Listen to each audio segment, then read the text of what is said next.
Tribunal de Justiça determina que o médico acusado da morte de 3 pessoas em decorrência de exames de endoscopia vá a júri popular em Joaçaba. O caso aconteceu em 2010.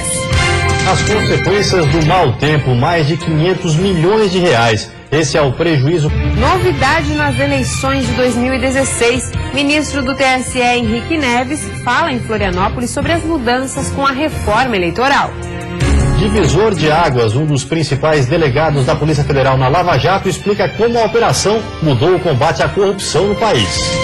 E ainda em busca de vitórias, final de semana com mais uma rodada decisiva para os times catarinenses na Série A. A situação do Joinville, vice-lanterna da competição, é bastante complicada. O confronto é com o Santos, um dos times do G4.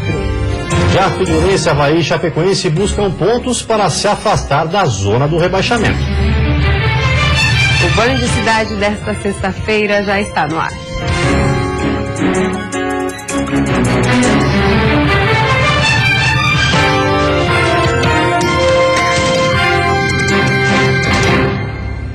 Olá, boa noite. Boa noite. O Tribunal de Justiça determinou que o médico acusado da morte de 3 pessoas em decorrência de exames de endoscopia vá a júri popular em Joaçaba. O caso aconteceu em 2010.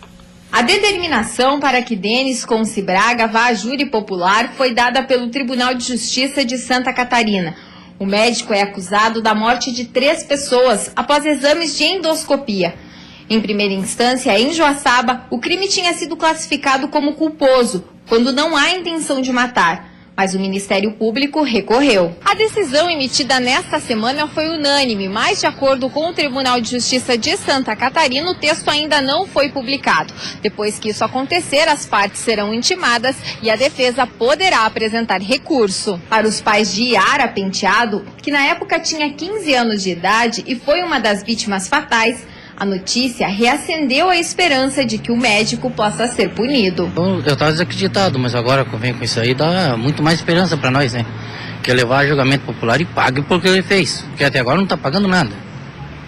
Ele está trabalhando numa boa e nós aqui com a família arrebentada. Os exames de endoscopia foram feitos em maio de 2010 na clínica do médico em Joaçaba. 3 pessoas morreram por causa das complicações. Outras 5 pessoas passaram mal, mas se recuperaram. Em nota divulgada por seu advogado, o médico disse que é inocente em relação aos fatos dos quais está sendo acusado e que lamenta a fatalidade ocorrida em sua clínica. Ele reiterou que vai entrar com recurso na justiça para impedir que o júri seja popular. O período é de rematrícula escolar, mas uma medida está preocupando alguns pais do meio-oeste do estado. Cerca de 60 crianças que estudam no município de Luzerna, mas residem em cidades vizinhas, terão que desocupar as vagas. A adequação veio a pedido do Ministério Público. Hoje, 66 crianças de municípios de Joaçaba, Erval do Oeste, Bicaré e Água Doce ocupam vagas irregularmente na rede municipal de ensino de Luzerna. Segundo o Ministério Público, cada município deve ser responsável pelo ensino de seus cidadãos. Por isso, os estudantes devem ser remanejados para suas cidades. Segundo esta mãe de aluno, o aviso foi dado às pressas e ela teme pela adaptação do filho. A gente está bem chateado, a gente sabe que a lei não está do nosso lado, a gente sabe que, né, mas assim, há muito tempo teve isso. Então, assim, poderiam ter avisado lá em agosto, em setembro, que não poderíamos mais colocá-los, né? Então, por isso que a gente está bem chateado, a gente está tentando, assim, reverter para pelo menos tentar ficar mais um ano para a gente se adequar. Porque para a gente colocar em colégio particular agora fica inviável porque a gente não tem condições, né? A maioria dos pais não tem condições, até porque se tivesse condições já teriam colocado numa escola particular. Cada aluno, segundo a prefeitura, custa em média R$ 2.500 por ano aos cofres do município. E se não houver cumprimento da medida, a administração pode ser punida. Como essa decisão foi tomada na semana passada, nós não tínhamos como comunicar antes da decisão fosse tomada, porque não foi uma decisão nossa, foi uma decisão tomada em conselho, em reunião, né? E aí, então, assim, a nossa preocupação era justamente que os pais não perdessem o período de matrícula. Por isso, a gente fez esse comunicado, né? Fez de uma forma bem clara e encaminhou para as crianças e deixou bem claro que nós estamos à disposição para esclarecimento de dúvidas. E a seguir, prejuízos com as enchentes de outubro passam dos 500 milhões de reais no estado. E essa chuva persistente mexeu com o humor de muita gente. Segundo especialistas, o tempo interfere diretamente nas emoções.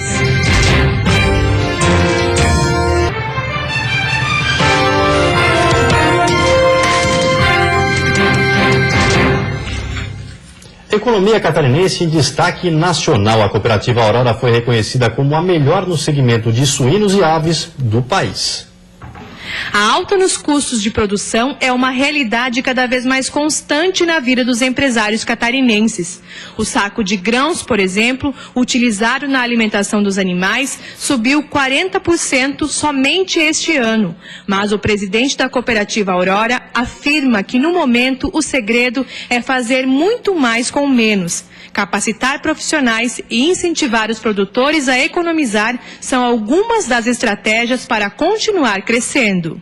Por isso nós estamos continuando o treinamento, capacitação desses nossos colaboradores, seja no campo, seja na indústria e seja também na área comercial. 2014 foi o melhor ano para a cooperativa nos 45 de história. A receita bruta chegou a 6,7 bilhões de reais. A estimativa é que a cooperativa cresça 18% ainda neste ano, contribuindo assim para toda a economia da região. A base produtiva atinge 425 municípios, em Santa Catarina, Rio Grande do Sul, Paraná e Mato Grosso do Sul. Essa produção conta com o trabalho de 64 mil famílias rurais e 31 mil trabalhadores da indústria. O mercado de suínos, por exemplo, vem crescendo em Santa Catarina. Seu Clair é produtor. Ele conta que a atividade é boa, mas pode melhorar. Um dos problemas é justamente o custo para o produtor, que está elevado. Nós sonhamos que vai ser melhor. Temos que sonhar, né? Porque a coisa do Brasil em si, de modo geral, não está muito boa, né? Em todos os sentidos. Recentemente, a cooperativa Aurora de Chapecó recebeu reconhecimento nacional e foi considerada a melhor empresa do segmento de aves e suínos do Brasil. A premiação foi feita com base em demonstrações contábeis enviadas à consultoria da Serasa Experian. Entre os fatores analisados está o patrimônio líquido e o lucro da atividade. Tem feito o dever de casa, ou seja, tem motivado desde o produtor rural para que faça sempre o melhor possível. 506 milhões de reais. Esse é o prejuízo causado pela enchente de outubro em Santa Catarina. Ao todo, 111 cidades catarinenses registraram problemas por causa da chuva durante o mês de outubro. Segundo a Defesa Civil, 80 milhões correspondem aos prejuízos públicos e 426 milhões foram de perdas do setor privado, totalizando 506 milhões de reais. 42 cidades decretaram situação de emergência. Destas, 3 ainda estão com o decreto em vigor. Ainda segundo o relatório da Defesa Civil, 157.500 pessoas foram afetadas diretamente, 28.660 ficaram desalojadas e 2.811 desabrigadas. 52 pessoas ficaram feridas e 4 pessoas morreram por causa da enchente. 13 mil casas e 151 instalações públicas foram destruídas.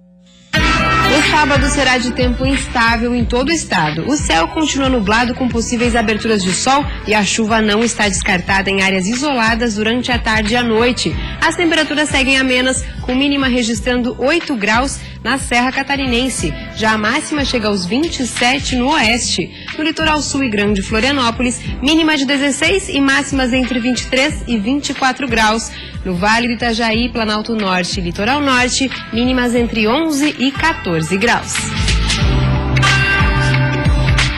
E essa chuva toda também mexeu com o humor de muita gente. Há 2 semanas chove todos os dias aqui na capital. E segundo especialistas, o tempo interfere diretamente nas nossas emoções. Com tanta chuva, já tem gente se sentindo triste ou com preguiça. Mas para reverter essa falta de disposição, é preciso começar a mudar alguns hábitos. Essa cena já é comum em Florianópolis. Um aglomerado de guarda-chuvas e um trânsito mais lento do que o normal. E quem é a culpada disso? A chuva. Parece que a garoa que insiste em cair na capital também está sendo responsabilizada pelo mau humor das pessoas. Essa psicóloga afirma que a luz e as condições do clima mexem realmente com as emoções. Nós temos uma questão de fisiologia cerebral, onde quando existe muitos dias sem uma luminosidade, a pessoa é afetada por isso. Por isso, cada pessoa precisa encontrar uma maneira de não acordar indisposto. A psicóloga afirma que não há como fugir do clima e pensamentos positivos ao acordar podem ajudar. Várias vezes por dia a pessoa pensar em momentos muito bons, porque isso reativa a memória, reativa no cérebro a química boa lá de trás. Para combater o desânimo que a chuva causa, essa turma aqui já encontrou a solução. Elas começam os dias dançando e espantam para bem longe o mau humor e a preguiça. E o clima por aqui é tão bom que até eu resolvi entrar na dança. A educadora física conta que as alunas até chegam reclamando do tempo, mas com o decorrer da aula, a disposição aumenta e a chuva passa a ter papel secundário no dia a dia delas. Com todos esses dias, assim, as pessoas acabam faltando, acabam desistindo, deixando para começar ou ir à academia ou fazer alguma coisa melhor quando tiver sol. E quando ele não aparece, como faz todos esses dias, a coisa complica. Então a gente precisa ser mais forte que isso e se determinar para conseguir vir mesmo sem sol.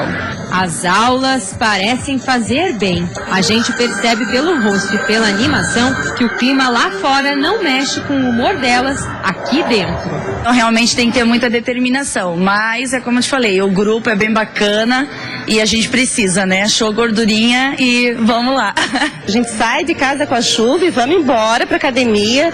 O dia, sabe, rende. A gente fica muito feliz aqui juntos. E não vai ter jeito. Novembro recém começou, mas já é bom ir se preparando. Ele vai ter chuvas acima da média. O El Niño, ele está influenciando bastante aí a nossa primavera, como estava previsto.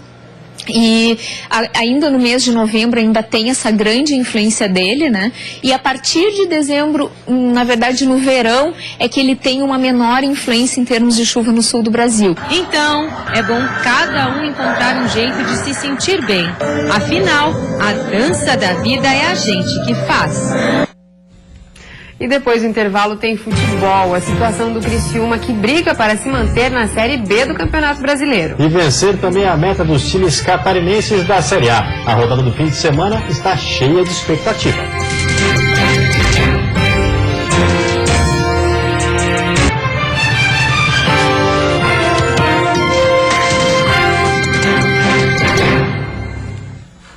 Futebol, o Campeonato Brasileiro vai se aproximando do fim e a expectativa aumenta, principalmente para os times que lutam contra o rebaixamento. A rodada do fim de semana é fundamental para os catarinenses.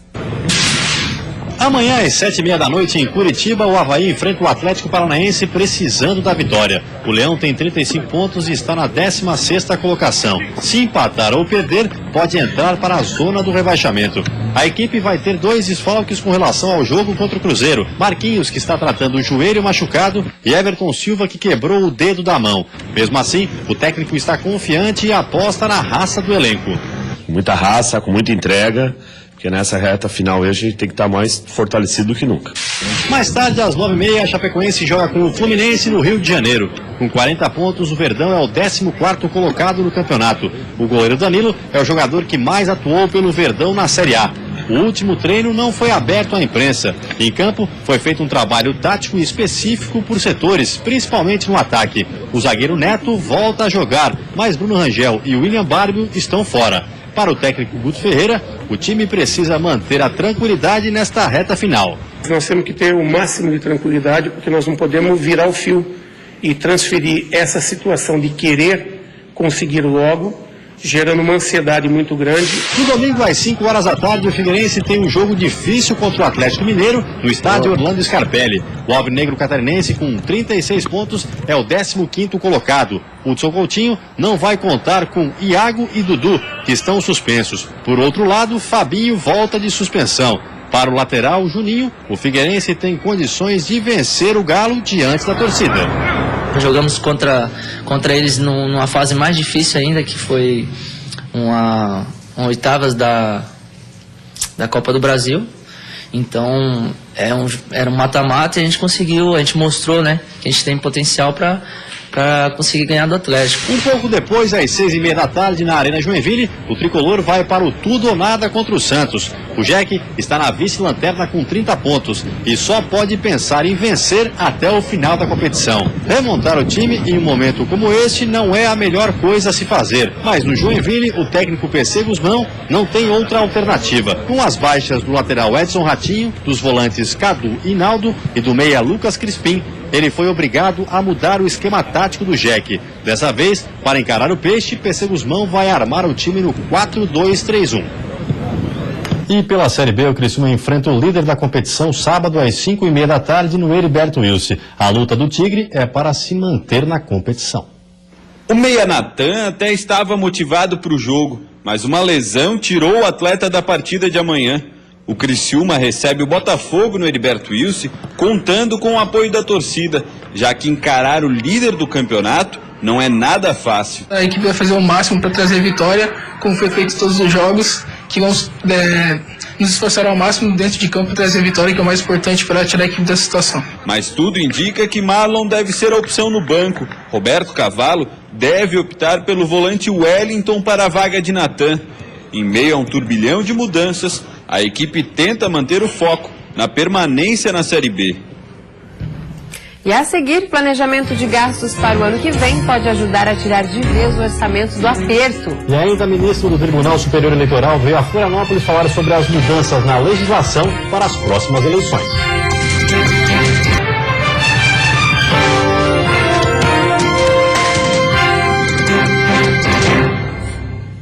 Mal começou o mês de novembro e já tem muita gente fazendo as contas para o ano que vem. Com o orçamento apertado, é importante se planejar para os gastos extras de janeiro. 2015 complicou o orçamento de muitos brasileiros. Apertou bastante. Tá difícil. Tudo muito mais caro. Diante deste cenário, para começar 2016 com algum fôlego financeiro, os gastos das famílias devem ser organizados desde já. Alguns contam com a primeira parcela do 13º, que será depositada este mês. Que tá as dívidas? Eu tô querendo guardar realmente para 2016. Para não acumular mais conta, não existe presente.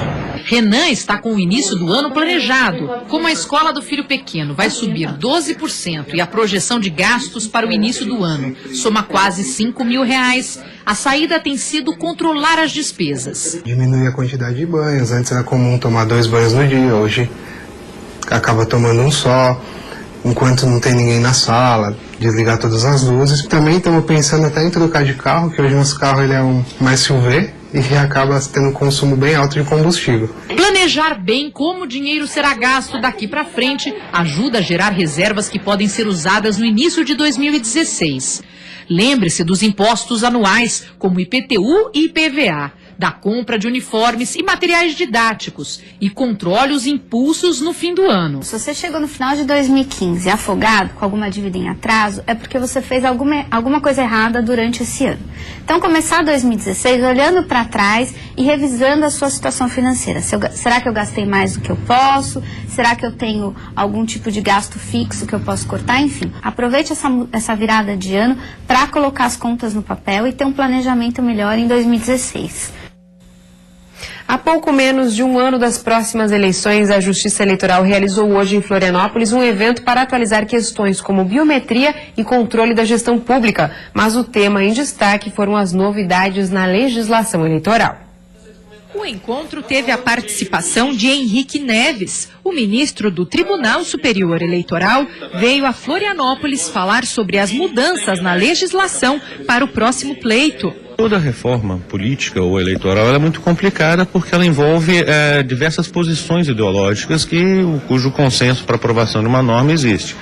Hoje nós temos novidades. Essas novidades terão que ser interpretadas pela Justiça Eleitoral para aplicação. Cada juiz é um intérprete da lei. As novas regras serão aplicadas já nas eleições de 2016. Entre elas, a diminuição da propaganda eleitoral, tempo mínimo de 6 meses de filiação partidária, teto máximo de gastos para cidades com até 10 mil habitantes e divulgação em redes sociais. Os temas foram debatidos com juízes e servidores eleitorais. O Tribunal Regional Eleitoral de Santa Catarina encerrou já o planejamento das eleições municipais e nós estamos esperando a legislação federal e os regulamentos que vão ser expedidos pelo Tribunal Superior Eleitoral. Junto com a reforma eleitoral, sancionada há pouco mais de um mês, também passam a valer para as próximas eleições outras duas leis, uma delas conhecida popularmente como a mini-reforma. Mas apesar das mudanças, ainda restam dúvidas quanto ao financiamento empresarial de campanha. A modalidade foi vetada pela presidente Dilma Rousseff, mas deve retornar para o aval do Legislativo. Os candidatos agora, no curso da campanha, em 72 horas, têm que dizer quem são seus financiadores. A questão do financiamento público continua aí em discussão no aumento ou não do fundo partidário, que é uma das formas de financiamento público. E o financiamento das pessoas jurídicas, esse não existe a menor chance dele ser admitido nas eleições de 2016. Seja porque a presidente vetou o artigo do Congresso Nacional, do projeto de lei do Congresso Nacional que estabelecia esse tipo de doação, seja principalmente que o Supremo Tribunal Federal, por larga maioria, declarou inconstitucional esse tipo de doação. A primeira edição do evento, que teve ainda outras 4 palestras, aconteceu durante esta sexta-feira e foi organizada pela Escola da Magistratura de Santa Catarina. Não teremos uma eleição, digamos assim, fácil do ponto de vista legislativo, até nós entendermos a mecânica, né? Mas é nosso dever fazer com que elas fluam da maneira mais leve possível. O que eu posso lhe dizer, vai dar trabalho, mas essa é a nossa função. E um dos principais delegados da Polícia Federal que atua na Operação Lava Jato está hoje no sul do estado. Ele falou com nossa equipe nesta tarde sobre as investigações e o impacto disso na sociedade daqui para frente. A investigação da Operação Lava Jato começou ainda em 2009, mas foi em 2014 que as primeiras prisões ocorreram. Grandes empreiteiras, doleiros e políticos estão sendo investigados. Questões envolvendo a corrupção que há muito tempo vinham sendo levantadas e agora foram expostas. O delegado da Polícia Federal, Eduardo Mauat da Silva, é um dos profissionais à frente deste trabalho e acredita que a operação tem cumprido mais do que o papel de apenas investigar. A Lava Jato tem a modesta pretensão de não ser mais uma operação da Polícia Federal, né? E o diferencial seria esse, que as pessoas se engajassem, questionassem, se informassem, a nossa informação fosse útil não apenas para os processos, mas que para as pessoas entenderem como as coisas funcionam nos bastidores. O delegado fará agora à noite uma palestra em uma universidade de Tubarão. O tema são as propostas para o combate à corrupção, do ponto de vista prático. Durante a entrevista coletiva, agora à tarde, ele antecipou alguns temas que serão debatidos na palestra. Eu acho que a legislação brasileira hoje ela tem assim, algumas questões, alguns pontos-chave que têm que ser tratados num momento ou outro, né? Não é possível que nós tenhamos pessoas privilegiadas no país, né? E essa questão dos privilégios que atingem funcionários públicos privilegiados, parlamentares privilegiados, atrapalhem de sobremaneira as investigações. Tem determinadas autoridades, se estiverem cometendo crimes hoje, nós nunca vamos saber se é verdade, porque não há ferramentas eficazes de investigação. A Operação Lava Jato investiga o desvio de mais de 6 bilhões de reais. Para o delegado, o trabalho da Polícia Federal e da própria Justiça deve servir como um exemplo para uma mudança geral de comportamento na sociedade como um todo. Os criminosos têm que se constranger de cometer atos de corrupção, né? Eles têm que ser constrangidos, eles têm que ficar receosos de serem punidos, né? Então eu digo, nós esperamos realmente que haja uma mudança, né? Não só na classe política, mas em outros setores também que também contribuíram para esse estado de coisas que a Lava Jato tem funcionado. E antes de encerrarmos, vamos ver como está o trânsito ao vivo aqui na capital. Você vê imagens das pontes Pedro Ivo Campos e Colombo Salles, movimento intenso com lentidão para quem deixa a ilha de Santa Catarina. Na Grande Florianópolis faz 21 graus nesse momento. Você fica agora com o Jornal da Band. Um ótimo final de semana a todos e até segunda. Um bom fim de semana para você. Até segunda.